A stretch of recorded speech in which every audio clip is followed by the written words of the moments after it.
Hi folks, Dave, the Honest Audiophile, and this is the iFi Audio GoBar Kensei, and these are my Honest Audiophile impressions.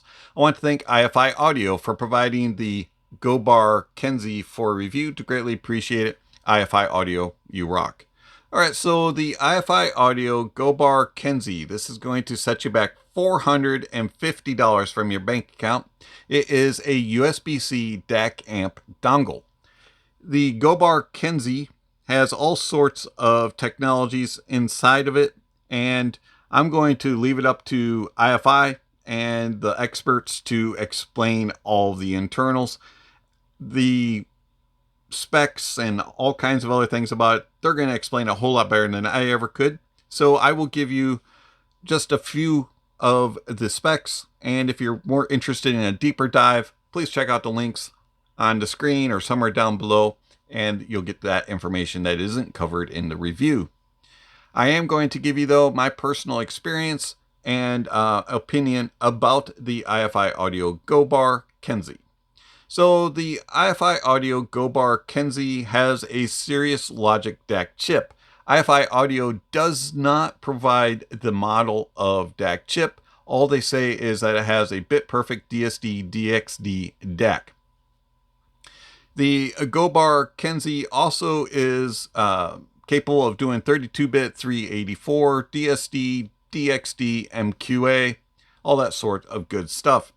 It has 3.5 single-ended and 4.4 outputs, and on the 3.5 single-ended it is capable of 300 milliwatts, and on the 4.4 balance is capable of 477 milliwatts. The iFi Audio GoBar Kensei also has a very good build. You have your USB-C input, you have your output of 4.4 and 3.5, and then on the sides you have a multifunction button and your volume knob, one up and down, and then IE match for 3.5 and 4.4, or you can turn it off. On the front side here, you have some branding, and we have a high-res sticker. It's got to sound good. And then on the back side, you have some LED lights and information that is provided as far as your bit rates, and then whether or not XBase or XSpace is activated, and also if the K2 HD information is being activated. And it also will show you the different colors for the various filters. The Kensei is a chunk of metal, and it's rather hefty. This is a very heavy dongle, and I found that it sags a lot in the pockets and pulls things down. It hangs quite a bit, and it is pocketable, but it's heavy. You're definitely going to notice that it's attached. The Kensei, I like the look of it, and it's small, sleek, and just feels premium and looks really, really cool. iFi, as normal, provides all sorts of accessories, so you get it in this white box. Some specs and information here on the back side. When you open that white box up, you get this. So you get a bamboo box. Now this thing is really, really cool, and I've never received a dongle in a wood box before. This is pretty cool. Got a little bit of branding up here at the top. Sliding that off, and you have an area for the Kensei to sit. And let me make a recommendation to you. Flip it over and remove, or else everything's going to come flying out. All right, when you do that, you lift up, and you're given a few accessories. So iFi includes 2 OTG cables. Both of them are USB-C. On the other end, you have one that has USB-C and one that has iOS. I did not use that as I am an Android and PC user. So I used a USB-C to USB-C.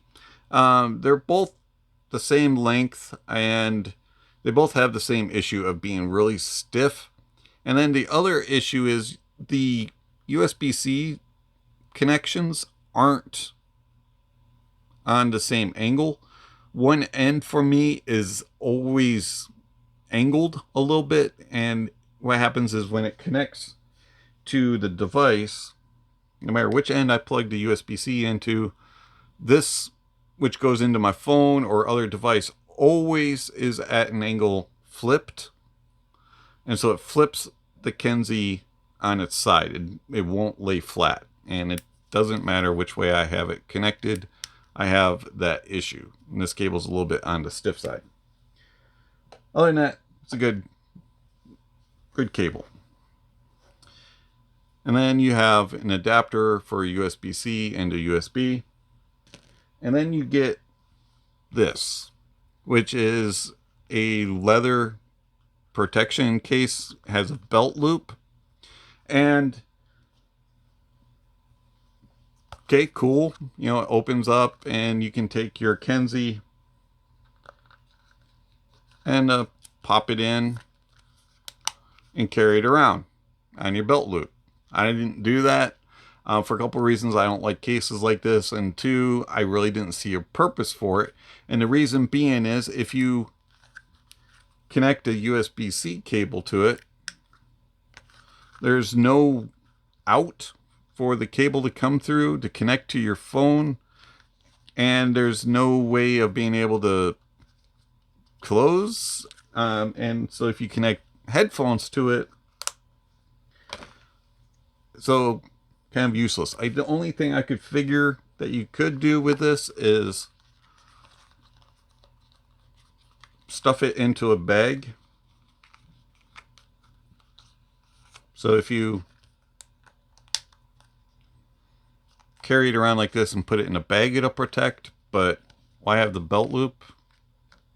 Anyways. So iFi Audio GoBar Kensei.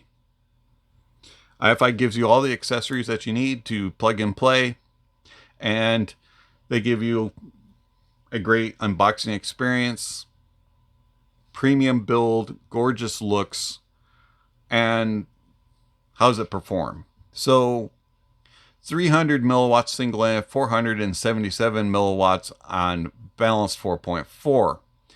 And of course, iFi includes all their different filters, and they include X-Bass, X-Bass, and then they include the JVC Kenwood K2 HD technology. Now, I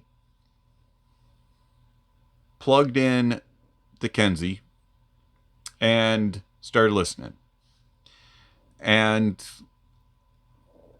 I was impressed by it. You know, I was like, sounds good, sounds iFi-ish. Have no complaints. You have good tone and timbre, nice extension into the sub bass and into the treble, good air, good space, nice depth and layering, well controlled, good details and resolution, you know, all that kind of stuff. I was like, but it's $450. This thing is, I was like, kind of, I like it, but wow, that's pricey.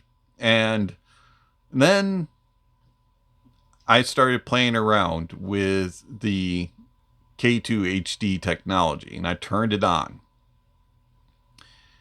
And I was like, there's a difference. And turned it off, turned it on, listened, tried different songs, and I was like, there's definitely a difference. And tried it on different gear, and the difference was always noticeable. iFi Audio GoBar Kensei. I'm not going to review it as stock. I'm going to only review it with the K2 HD activated, because that's the way I prefer it. And I think that's the reason why you would purchase the Kensei, is for that technology, not for the average, normal, excellent iFi audio house type of sound. I think you want the special sauce. So I did use the GoBar Kensei with Bit Perfect, and also with the X bass and X bass intermixed here and there whenever I felt like I just using it and having some fun with it. It did enhance. X bass helps the soundstage and placement on some things, and then X bass adds in extra bass and a little bit of fullness into the mids, that type of thing. I don't normally use those. I do use them occasionally just for fun. And then, how does the Kensei sound with the K2 HD activated on Bit Perfect? Bass is authoritative. It is punchy. It is got a lot of slam. It has a lot of impact, and it's very, very authoritative. I was rather impressed at the amount of power and the attention getting without being domineering of the sound. The bass is just full. It has good texture, reaches nicely into the sub bass with good rumble and grumble.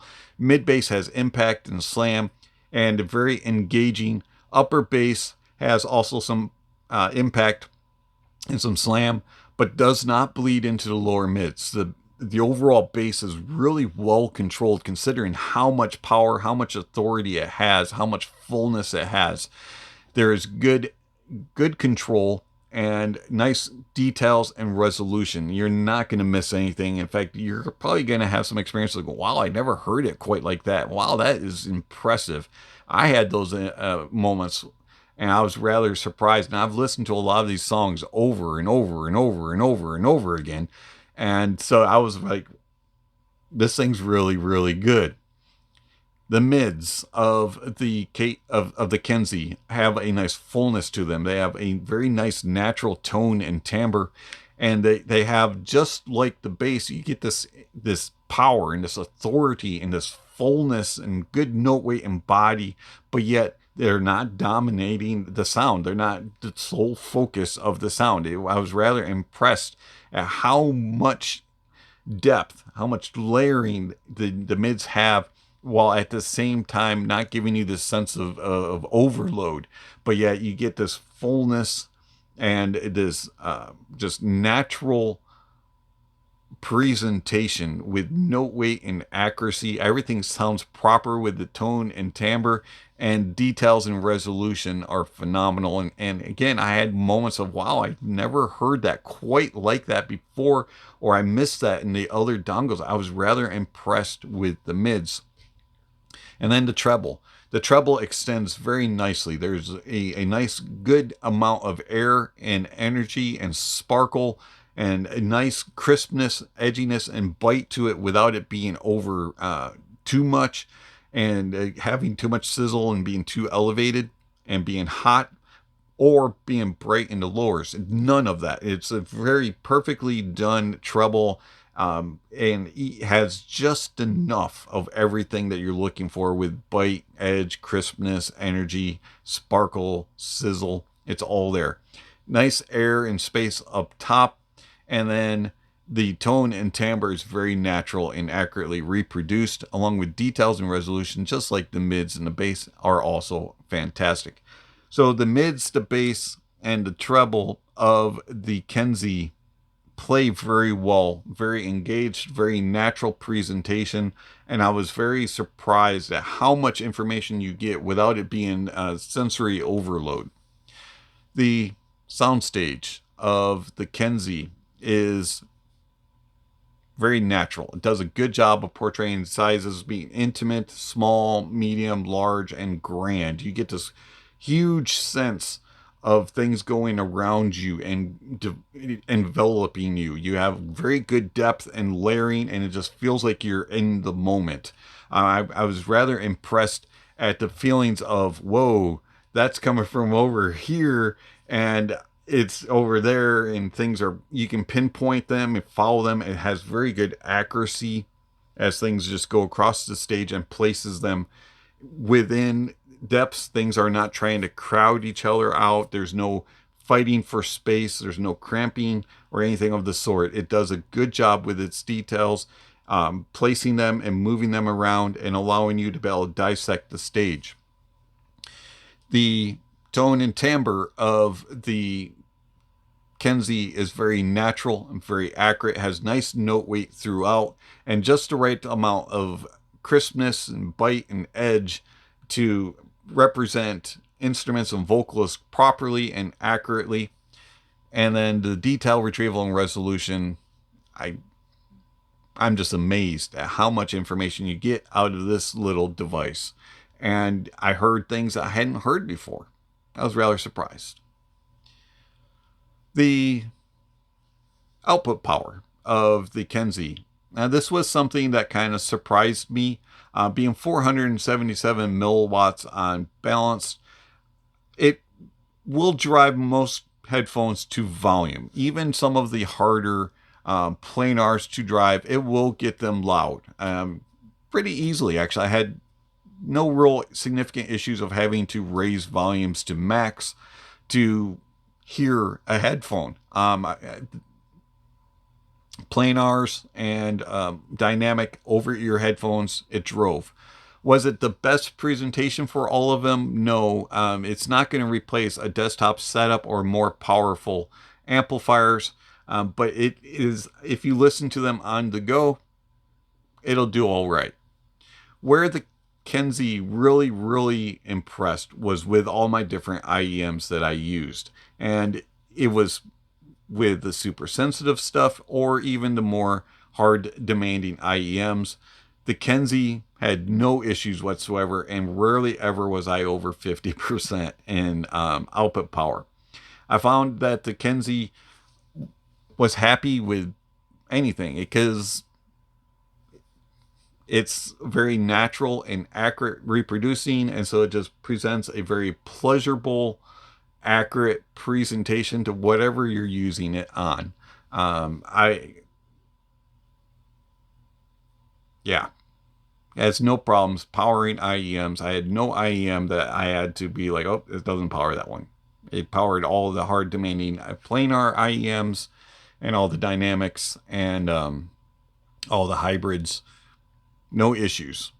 If you did have some that kind of hissed a little bit, you have the IE match that you can use, and that helps to clean up the background noise that you have. And you have both options for 4.4 and 3.5, or if you don't need it, you can turn it off.